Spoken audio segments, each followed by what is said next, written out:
ایک بات ضرور ذہن میں رکھیں، دنیا میں ساری چیزیں کسب سے اور آدمی کے اختیار سے حاصل نہیں ہوتی.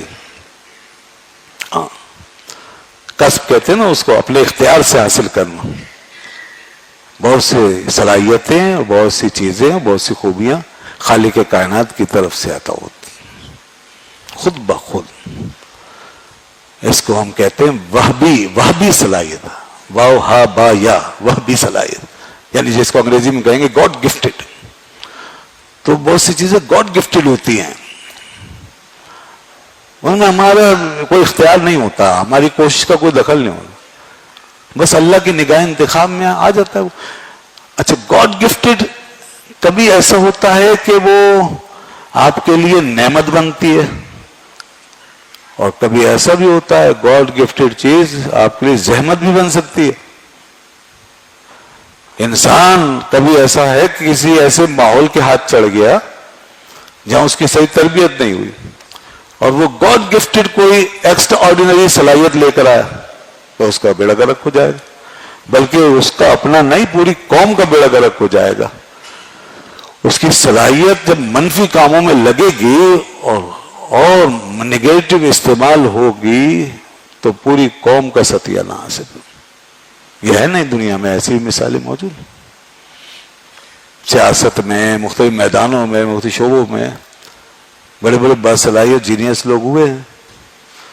تو پھر کیا ہے، اس صلاحیت کا نقصان زیادہ ہے، فائدہ کم ہے. آپ کے اپنے ملک میں پہلے نوبل انعام یافتہ شخص جو سائنسدان دنیا کے اندر مانا گیا وہ قادیانی تھا. اب اس کو صلاحیت تھی، اس نے نوبل انعام پا لیا سائنس کے میدان میں، مگر سوال یہ ہے کہ اب قادیانیت کے ساتھ اب وہ اس ملک کو فائدہ پہنچائے گا یا نقصان پہنچائے گا؟ ہم نے تو ویسے نعرے وارے لگانے ہیں نا، میڈیا نے شور مچانا ہے اور کچھ لوگوں نے اس کو بنیاد بنا کے اپنا کام دکھانا ہے، لیکن وہ یہ اپنا کام کر رہے ہیں، وہ اپنا کام دکھاتے تھے، اور اپنے اس شہرت سے، اپنی صلاحیت سے اس ملک کے ساتھ انہوں نے کیا کام کیا وہ دنیا جانتی ہے. آپ ریکارڈ اٹھا کے دیکھیے. تو ایسی صلاحیت سے پناہ مانگیں کہ کسی کو ایکسٹرا آرڈینری کوئی صلاحیت ملے اور پھر وہ منفی کام میں استعمال ہو جائے. جتنا کہ ادھر مثبت استعمال ہونے کی برکت ہے نا اس چیز کی، اتنی یا اس سے بھی کہیں زیادہ اس کے منفی استعمال ہونے کے خطرات اور مفاسد اور اس کا شر بڑا ہوا ہے.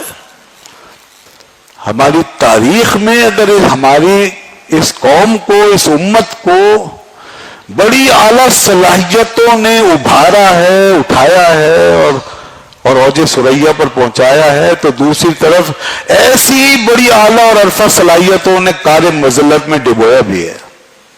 جی بالکل، ایسی بڑی بڑی صلاحیتوں نے ہمیں ڈبو بھی دیا ہے تاریخ میں.